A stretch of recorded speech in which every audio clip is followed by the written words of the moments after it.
Right, morning everybody. Good morning. Everybody fine? Yeah. So, I thought, in the light of Mr. Trump being elected as President of the United States, and in the light of course, America being the world superpower, seems to me it's worth having a little think about the implications of Mr. Trump getting into power. Obviously, he's not really in power yet. When does he get into power? January the 2017. 20th. Clearly, this man could seriously have an impact, couldn't he? Especially on the Middle East. And of course, he's going to have an impact back at home in America. When I say back at home, in his home. We're not interested in Obamacare. We're not interested in the tax situation of America. What we're interested in is what is Mr. Trump going to do potentially in the Middle East.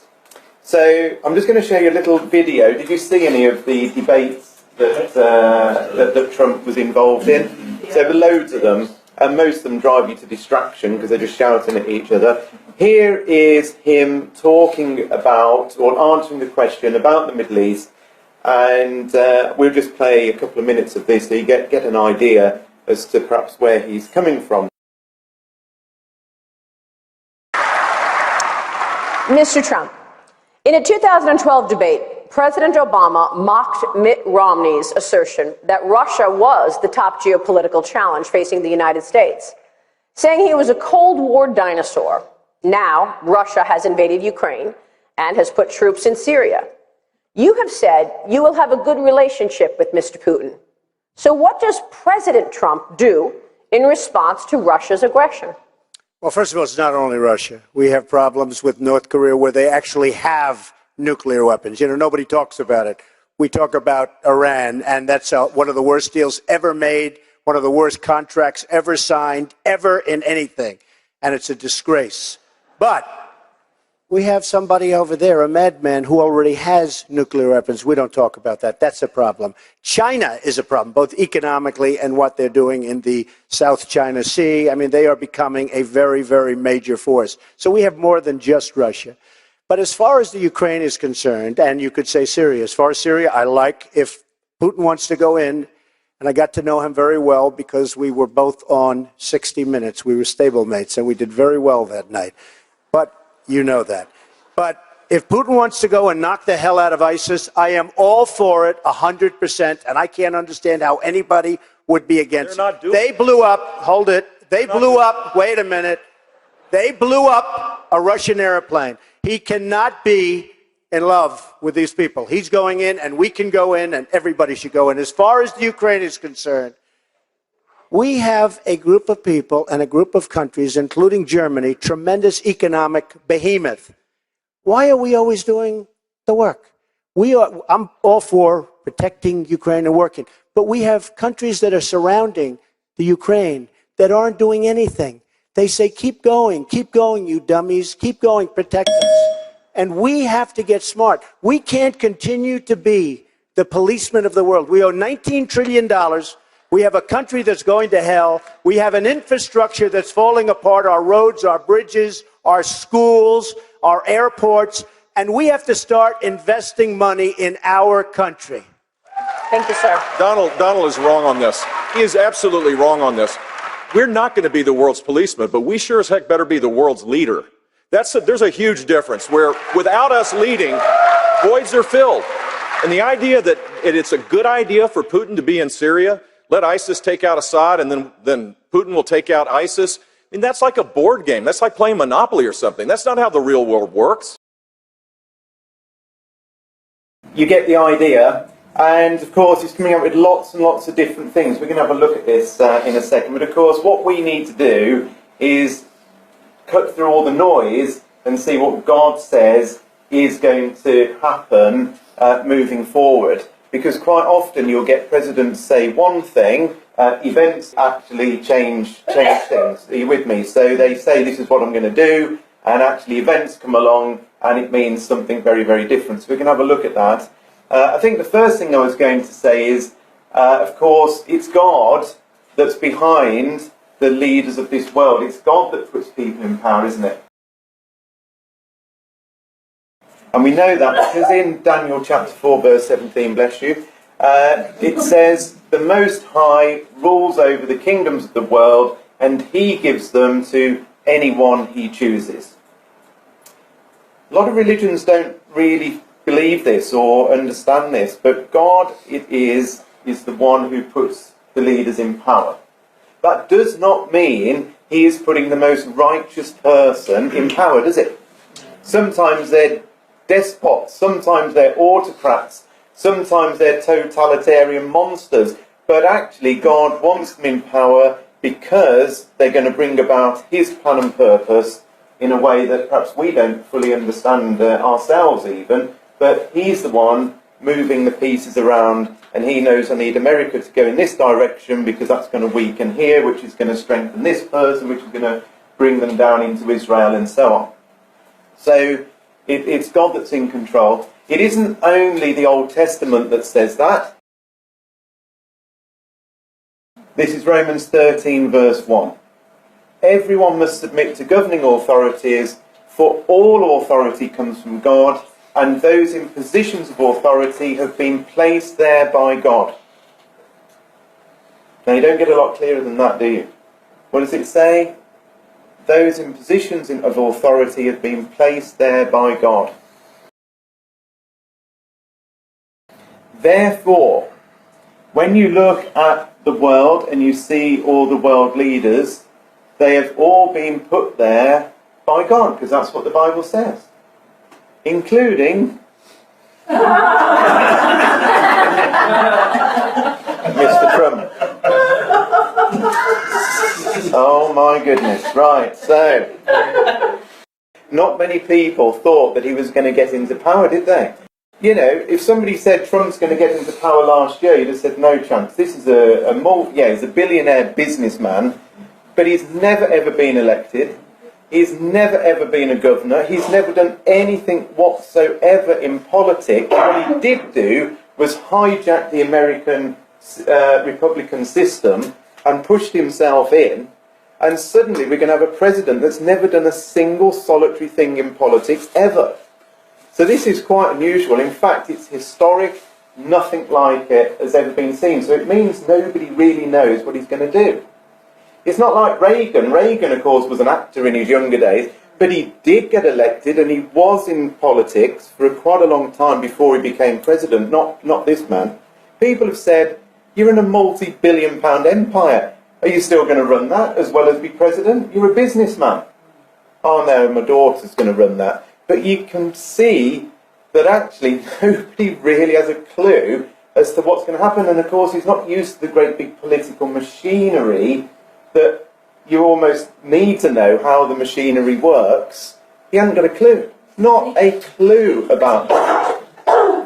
So, there's a lot of uncertainty as to what actually is going to come from this, which is why we have to cut through the noise and make sure we stay firm on the Bible, doesn't it? And say, hold on a minute, I don't really care what he's saying. I need to understand what the Bible says is actually fundamentally going to happen. I'm not saying we're not going to look at what he's saying, but we need to look at it through the prism of the Bible. Because the Bible, of course, God is interested in the politics. He's interested in nations. He's interested in nations that specifically are impacting the Middle East, and even more specifically are impacting who? The Jews. Absolutely. And Israel. So the Bible tells us everything in advance that God needs us to know and wants us to know about things that are happening in relation to Israel. And of course America most certainly does have an impact, doesn't it, on Israel. So, first thing we're going to do is have a think about where the United States appears in Bible prophecy. Now, there aren't many places, actually, where it does. But here is one of the key places where the United States of America, I believe, is mentioned in Bible prophecy. And I'm going to prove this to you as fast as I can so we can keep pressing on. So this is Ezekiel 38, verse 13. Somebody tell me, in a couple of words, what is Ezekiel 38 all about? Prophecy against Gog. Excellent. Who's Gog? Russia. Putin. Gog is the leader of the Russian people. Currently, of course, that's Putin, because he's leader of the Russian people. So Ezekiel 38 is all about Russia. And in Ezekiel 38, talks about lots of different nations all invading Israel, of which Russia heads up. But there's some other nations with Russia. Give me a few of them. Turkey is one. Iran is another. And that will do for now. There are others like Ethiopia and Libya. But in this chapter, there is an opposing force to this big Russian invasion of Israel. And they are mentioned in Ezekiel chapter 38, verse 13. And these are the guys, these are the nations that say, hang on a minute, what are you doing? This is what it says, look. Sheba, Dedan, the merchants of Tarshish, and all their young lions will say to you, who's you?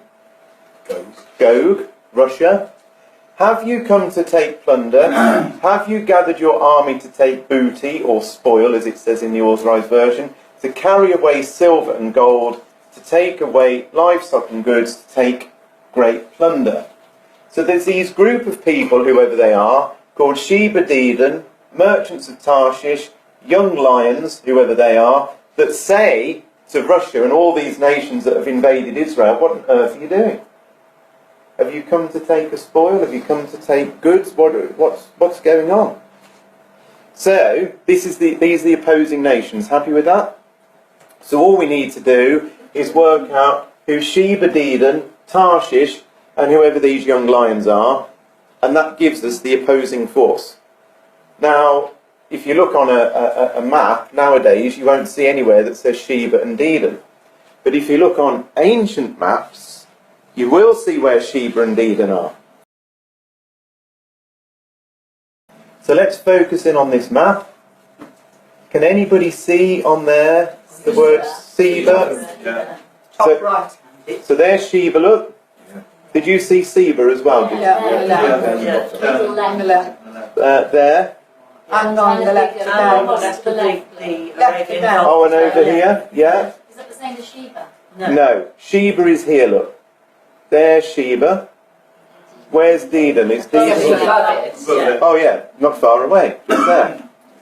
So, now okay, there's different maps that show them in slightly different positions, but most of them will show it around this sort of area here. Now, what is this country here? Can you tell from that map? Saudi Arabia. Sheba and Dedan are in what we now know as Saudi Arabia. So the first group of nations that are mentioned as opposing what Russia is doing is Saudi Arabia. Happy with that? Tick. But then, what we also have, what comes after Sheba and Dedan? Tarshish, the merchants of Tarshish. Now, this is a whole talk in itself, which I'm not doing, obviously, right now. You're going to have to take my word for it. But Tarshish in the Bible means Britain. It is Britain. Every single solitary time that Tarshish is mentioned, cross it out, write Britain, because it is.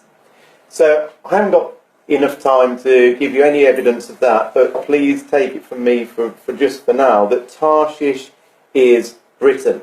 We know it because in different prophecies in the Bible, it talks about what Tarshish was like and what it used to do. One of the things that ancient Tarshish used to do was for trade for what metal? Tin. And at the time that Ezekiel was writing, the only nation that was exporting tin to the world at that time was this country. And the evidence of it is still down there in Cornwall, even now. So Tarshish. So now we've got Tarshish as Britain, which might seem weird because we've gone from Saudi Arabia to Britain of all places. This is weird. It's not like they're geographically in the same place. But then we've got something called what? There's Tarshish and the young lion. Now here is what we think the young lions are. The young lions are the offspring of Tarshish. So it says Tarshish and the young lions. The young lions are nations that came out of Britain.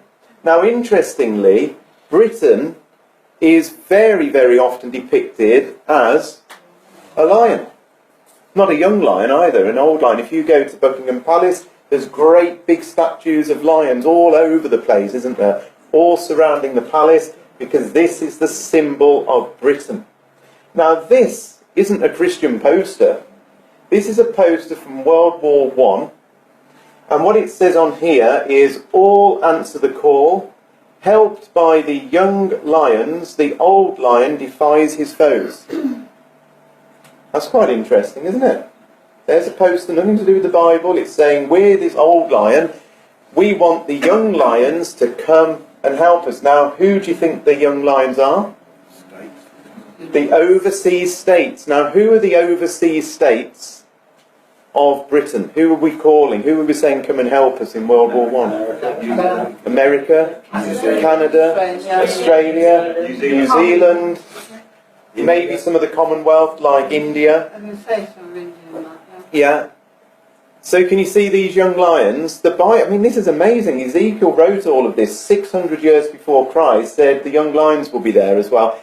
This has got to be a reference, therefore, to America, Canada, and so on. Now, out of the young lions, who is the most powerful? America. So this has got to be something to do with Britain and America opposing Russia and what it's doing. Now, let me show you how all this comes together, all right? Because we sort of think, well, hold on a minute, Saudi Arabia, Britain and America and Canada and so on, how does this all fit together? Here's how it fits together. This is Saudi Arabia. There's two maps showing you exactly the same. So here is Saudi Arabia, here is Saudi Arabia, okay? And what these maps show you, and these were just taken out the newspaper, this was taken off the internet a bit earlier on today, it shows you the military bases that America and Britain have in, of all places, the Gulf area of Saudi Arabia, Yemen, and so on, because obviously there's quite a number of these little countries like Oman, Bahrain, Qatar, United Arab Emirates, Kuwait, Saudi Arabia. All of these are little countries, aren't they, around the edge of what we now know as Saudi Arabia. And you notice there's all these bases, American bases and British bases in this very area. Do you see this? So this is why the Bible has linked all these people together in Saudi Arabia, because it's saying Sheba and Edom, Saudi Arabia, and Britain and America, all in this area opposing Russia and the other nations that are attacking Israel. See that? Which is quite interesting, isn't it? So America and Britain and Saudi Arabia are going to oppose what Russia is going to do, which is to invade Israel. Now, so there's our marker in the sand. So whatever Trump talks about, we know that actually America is going to at some point stand against, to some extent, Russia coming down. When I say stand against, it doesn't really sound like they're doing a great deal, apart from saying, what are you doing, Mr. Putin? We don't really like the look of what you're doing. Are you coming to take a spoil? It doesn't say that they go and attack or fight back, does it? It just says, what are you doing? So they're obviously in a bit of a weak position, not quite knowing how to deal with the situation. Does it sound like that to you a bit? So, let's press on. Let's have a look and see some of the headlines over the last few days in relation to what Trump says he is or isn't going to do in certain situations. This is taken from Al Jazeera. The headline is, what does Trump's victory mean for the Middle East? So that's interesting. What do they make of this? And this is what they say. Regarding foreign policy in general and the Middle East in particular, Donald Trump, as the new President of the United States, would stand out as the most unpredictable man to have occupied this position ever since his country started deploying an overseas imperial policy in the late 19th century. In other words, what the heck's going to happen? We don't really know. This and the rest of the article tried to guess at what potentially could happen. But here's some other headlines. So, top one up there, he mentioned this in that speech that we looked at. Iran nuclear deal could collapse under Trump. Trump has every intention of recognising Jerusalem as Israel's capital. Trump win puts US-Russia hostility on hold, but for how long? Because, of course, Trump's sort of saying, actually, I want to be friends with Putin. So, but Reuters is saying, actually, okay, America and Russia look like they might be coming on side with each other a little bit, but how long is that going to last? And the other one we're going to look at is Donald Trump likely to end aid for rebels fighting the Syrian government. So what we're going to have a quick look at is, well, what is going to happen between America and Russia? Is Trump going to win America over, and are they going to be friends and put their arm around each other? What's going to happen with Trump and Israel? What's his stance on that? We'll play a video of that. We're going to have a look at what's going to happen in Syria, and we're going to have a look at the Iranian nuclear deal and what might happen with that. Happy with that? Fine. So first up is relations with Russia. So this is taken from Reuters. This is what they said 2 days ago in relation to the situation between America and Russia once Trump gets in.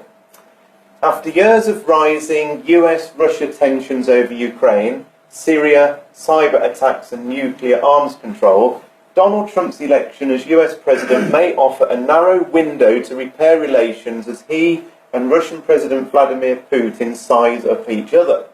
But Trump's ascent to the White House carries the risk of dangerous miscalculation if the US President-elect and Putin, two willful personalities and self-styled strong leaders who have exchanged occasional compliments, decide they have misjudged one another, according to Russian experts and others. So in other words, basically there's Trump saying, I'm going to be friends with Putin, I'm going to do everything I can to come on side.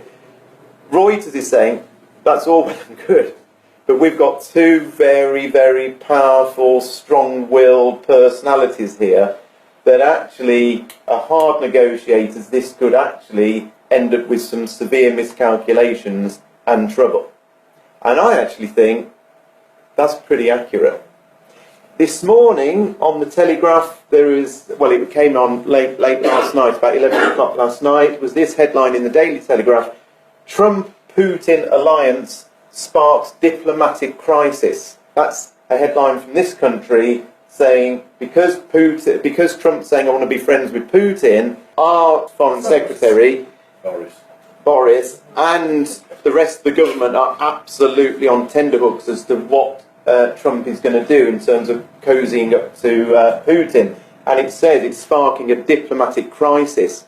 And in fact, what it says in this report is that Britain is getting over to America as fast as they possibly can to tell Trump that he's going in the wrong direction here, and they're going to throw everything at him to persuade him to treat Putin as the enemy, not as the friend.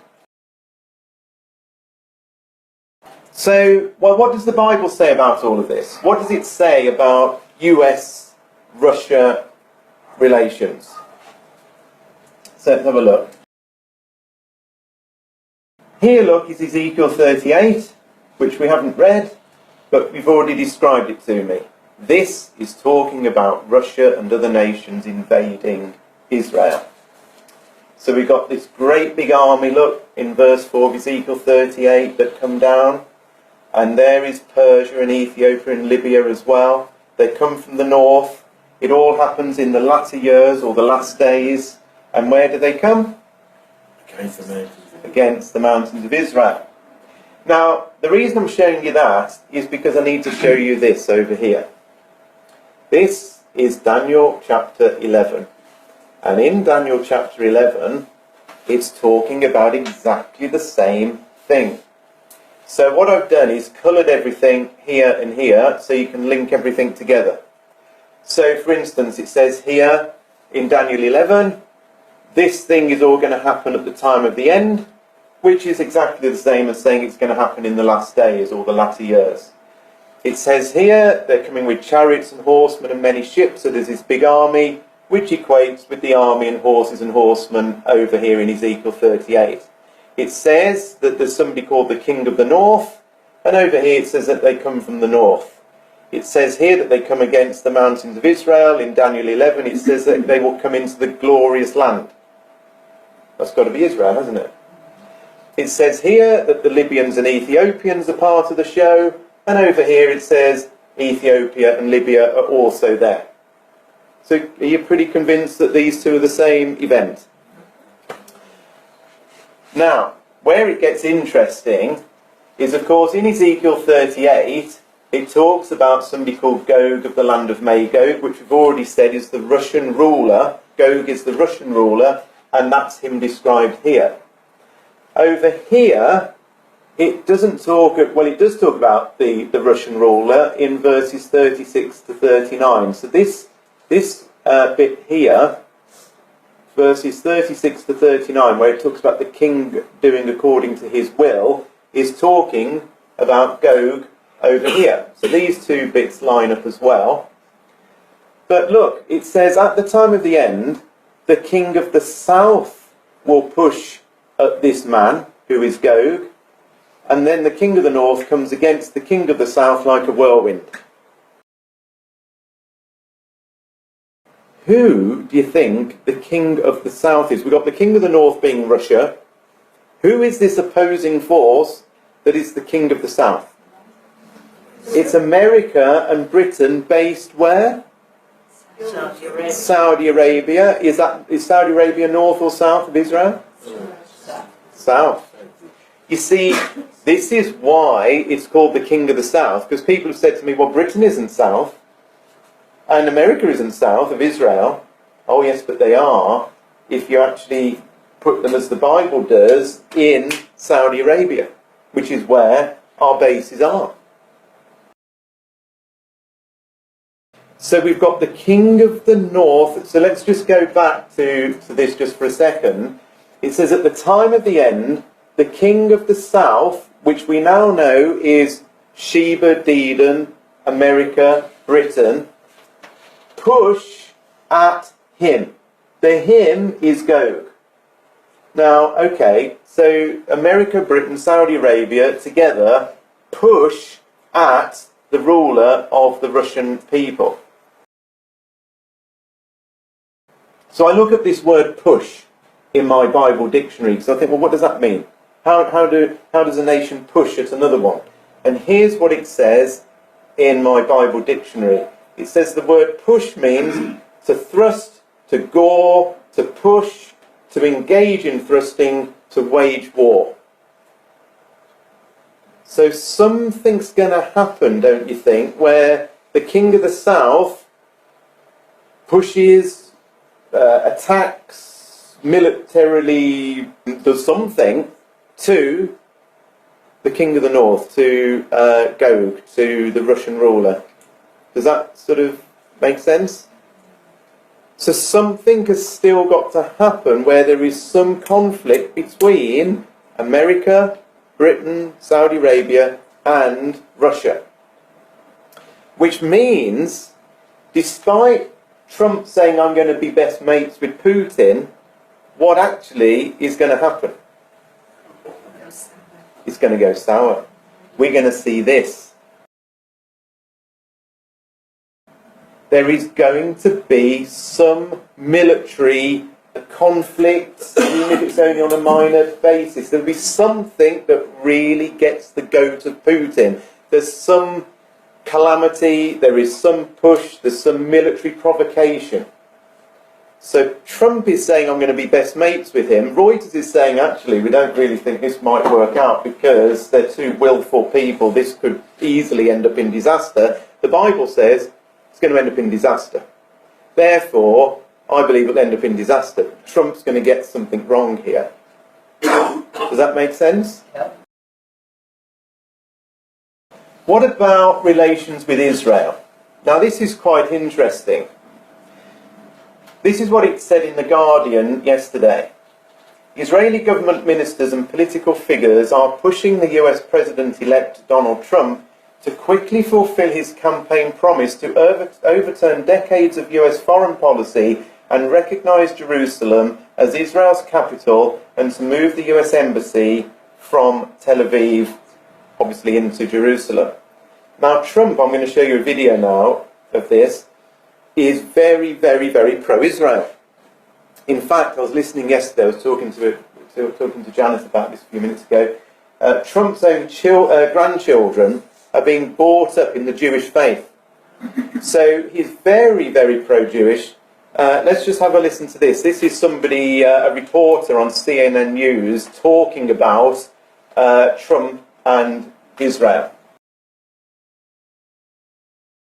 Israel's right wing very much celebrated a Trump victory and almost immediately after the election results came in, called on President-elect Donald Trump to move the American embassy to Israel from where it is now in Tel Aviv to Jerusalem.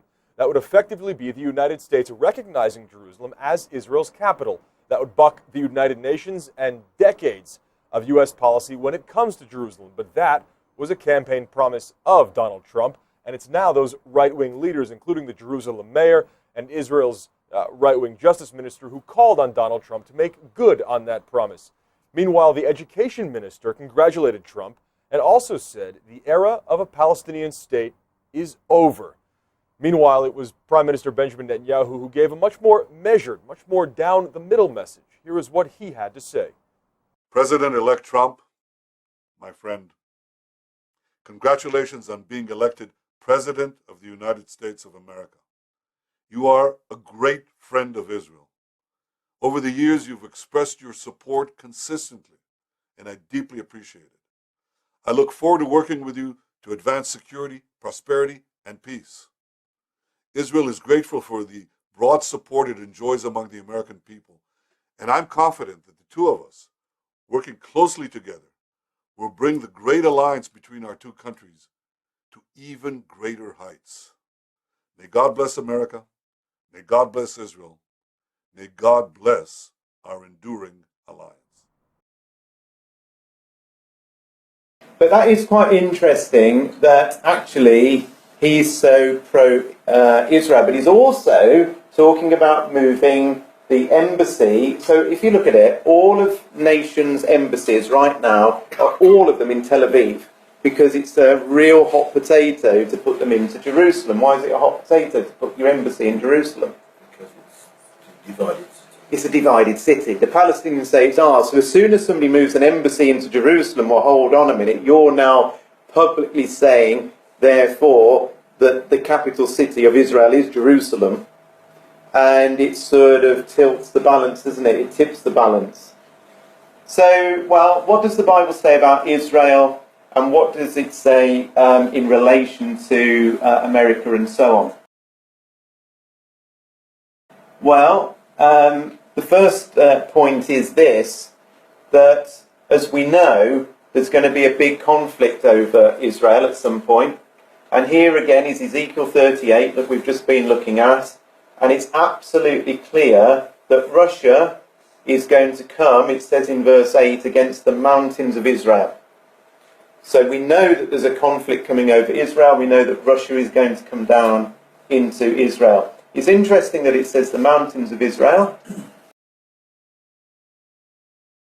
because the mountains of Israel run right the way down Israel like a spine. Can you see that coming down here? But look, they're all of them pretty much in the West Bank. So actually the West Bank, which is the bit that the Palestinians say is our bit, is the very bit that actually is the centre of this conflict. So, what Trump has said is, actually I'm quite happy for Israel to build as many settlements as they like on the West Bank. It's their land, they can do it. You can see that this could start really tipping the balance. On the other hand, in Ezekiel 38, we're actually told what this man thinks. We're told his actual thought process. Because in verse 10, I think it is, It says, talking about the leader of the Russian people, which is currently him, Putin, it says, you will think an evil thought, and you will say, I will go to the land of unwalled villages to take a spoil and to take a prey. And as I've already shown you, it clearly says it's Israel, but where he's headed. So this thought process is going to go through Putin's mind. To be honest, it might already have happened. He might already have thought this through and planned in advance what he's going to do. Because Russians plan things way in advance. But we also know the response to this, and the response to Russia doing it is going to be this. Because in the very next verse, it says that Sheba and Dedan and the merchants of Tarshish and all the young lions are going to say, have you come to take a spoil? So Russia comes down having thought the evil thought. The next verse says, there's a group of nations that say, what on earth are you doing? So we now know what Putin thinks, and if Trump's in power when all of this happens, and he might be, that's what he's going to say. What are you doing? I thought you were my friend. I thought we were going to get on. The other thing, of course, in the Bible, it talks about Jerusalem being the centre of world war, doesn't it? Here's one place. This is Zechariah 12. I will make Jerusalem like an intoxicating drink that makes the nearby nations stagger when they send their armies to besiege Jerusalem and Judah. On that day I will make Jerusalem an immovable rock. All the nations will gather against it, trying to move it, but they will only hurt themselves. There's a great big conflict coming over Jerusalem. You know, this is what's going to happen. Trump could, by tipping the balance with this, effectively start this whole thing moving, couldn't he? Because it says that Jerusalem's like an immovable rock. It's a burdensome stone, it says in the Authorised Version. In other words, if you start messing with Jerusalem, there could be trouble. And actually, if Trump moves things around, it could seriously spark something off, couldn't it? Happy with that one? The other one, of course, is Syria. Now, Trump has said a lot about Syria. This was a couple of days ago, Friday. This was in the New York Times. This is what they said. President-elect Donald J. Trump said Friday that he was likely to abandon the American effort to support moderate opposition groups in Syria who are battling the government of President Bashar al-Assad, saying we have no idea who these people are. In an interview with the Wall Street Journal that dealt largely with economic issues, he repeated a position he took often during his campaign, that the United States should focus on defeating the Islamic State and find common ground with the Syrians and their Russian backers. In other words, let's do a deal with Russia, pretty much let them get on with it. We're just going to come out of Syria and just pretty much leave them to it. So what does the Bible say about Syria? Well, we've looked at this loads of times. We know what's coming down the track with Syria. The Bible says in Isaiah chapter 17 that Damascus is going to be taken away from being a city. So Trump thinks, I'm actually going to sort the situation of Syria out by just backing out and letting Russia do what it wants. Whatever he does, something is going to lead to Damascus ceasing to be a city. I don't know how it's going to happen, but something has got to happen for that to happen, because God says it's going to happen. Also in Isaiah 17 it says, and this is a few verses later, it says the fortified towns of Israel will also be destroyed, and the royal power of Damascus will end. All that remains of Syria will share in the fate of Israel's departed glory, declares the Lord of heaven's armies. In that day, Israel's glory will grow dim, its robust body will waste away, the whole land will look like a grain field. So effectively, when Syria comes to an end as a nation and Damascus ceases, Israel has also got involved. So there's a war between that's going to happen in Syria. Israel's also going to be involved. So Trump is on a bit of a hiding to nothing. Something is going to happen in Syria despite, or whatever Trump thinks he's going to do, this is still to happen. And we also read about these exact same events in Jeremiah 49. This message was given concerning Damascus. This is what the Lord says. The towns of Hamath and Arpad are struck with fear. They have heard the news of their destruction. Their hearts are troubled like a wild sea in a raging storm. Damascus has become feeble. All her people turn to flee. Fear, anguish and pain have gripped her as they grip a woman in labour. That famous city, a city of joy, will be forsaken. Her young men will fall in the streets and die. In that day her soldiers will all be killed, says the Lord of heaven's armies, and I will set a fire to the walls of Damascus that will burn up the palaces of Ben-Hadad. Ben-Hadad is a title for the rulers of Syria. That's pretty terrible picture there of, again, Syria coming to an end, of Damascus coming to an end, and so on. So all this is still to happen. Something is going to happen. Now, amazingly, of course, we've got here Hamath and Arpad. Hamath is modern-day Homs, and Arpad is Aleppo. We know that because Wikipedia thankfully tells us that Arpad is an ancient city in present-day Syria near Aleppo. And what's on the news all the time at the minute but Aleppo? And what has Russia done? But you know the aircraft carrier that it sent by our shores a couple of weeks ago? It arrived yesterday off the coast of Syria with other ships ready to attack Aleppo. Do you think these people are, what does it say? They are struck with fear, for they've heard the news of their destruction. If you were living in Aleppo and you knew all the forces of Russia had just arrived off the coast ready to hit you, would you be living in fear right now? If in Tewkesbury there was an armada of ships with cruise missiles and bombs and all sorts of things, and they said, we're going to take you out, we wouldn't be sat here thinking, let's go and have a nice lunch later. We'd be saying, where the heck are we going to go? And if we were surrounded and couldn't get out, which is what they are, you would be living in fear. That today is what people are feeling in Aleppo. This is what's coming down the track. So, bombarded Aleppo lives in fear of siege and starvation. Homs, Syria, inside the city of fear. The Bible knew all of this thousands of years ago. It's happening right now. In fact, if you go on the BBC website, this is the map. This is what it shows you. 3 cities highlighted: Aleppo, Homs, Damascus. The reason it highlights those in red is that they're the 3 cities that are the centres of the problem in Syria. They're the very 3 cities in Jeremiah 49 that God pulls out. How amazing is that? The last bit I was going to show you is relations with Iran. So the headline a couple of days ago is Iran nuclear deal could collapse under Trump. This is in the Washington Post a couple of days ago. The future of the historic nuclear agreement with Iran is in the air, with the prospect that a Donald Trump administration could take steps that would cause Iran to abandon its commitments, experts said Wednesday.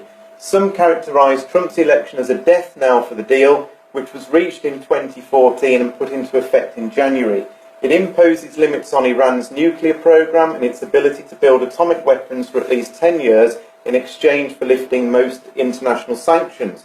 So what Trump is saying is, they get rid of it. I hate the deal. Did you hear him say that earlier? I hate this deal. It's the worst deal we've ever done. Get rid of it. So what is the Bible saying about Iran and this deal?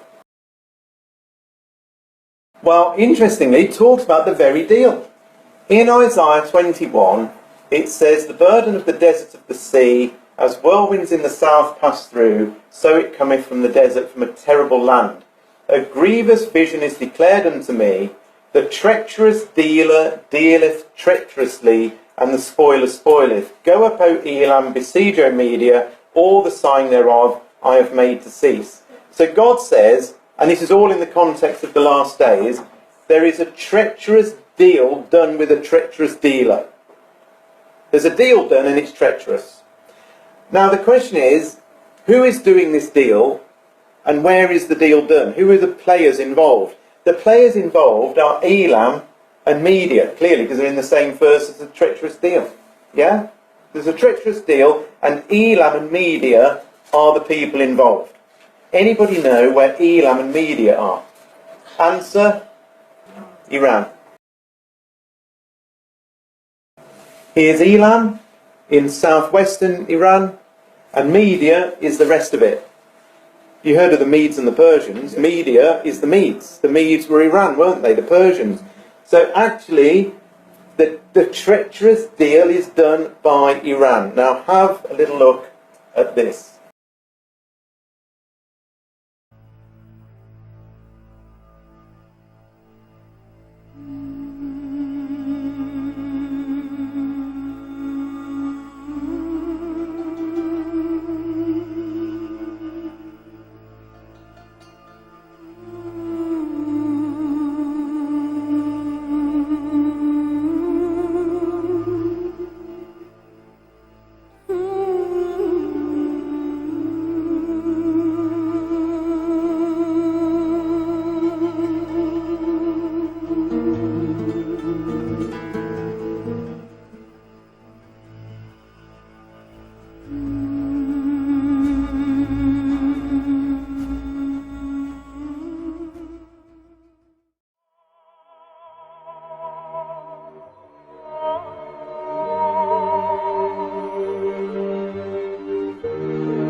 So there's lots of verses in the Bible that talk about Iran being obsessed with bright arrows and attacking other nations, and being a treacherous deal. So they do a deal, but it's treacherous. In fact, they go against it. Now you can see with Trump coming in saying we're going to rip this up, they might themselves say, well, actually, if you're going to do that, we're going to go against the deal and actually throw everything at you.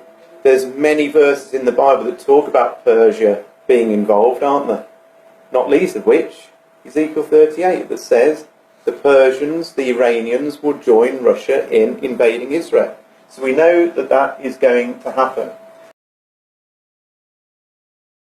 So, this man here is coming in probably with many, many good intentions, extremely naive, I would suggest, in terms of the politics of the world and how it all operates. He thinks he can do a deal with Putin. The Bible says, you're not going to do a deal because something's going to happen that is going to remain King of the North versus King of the South.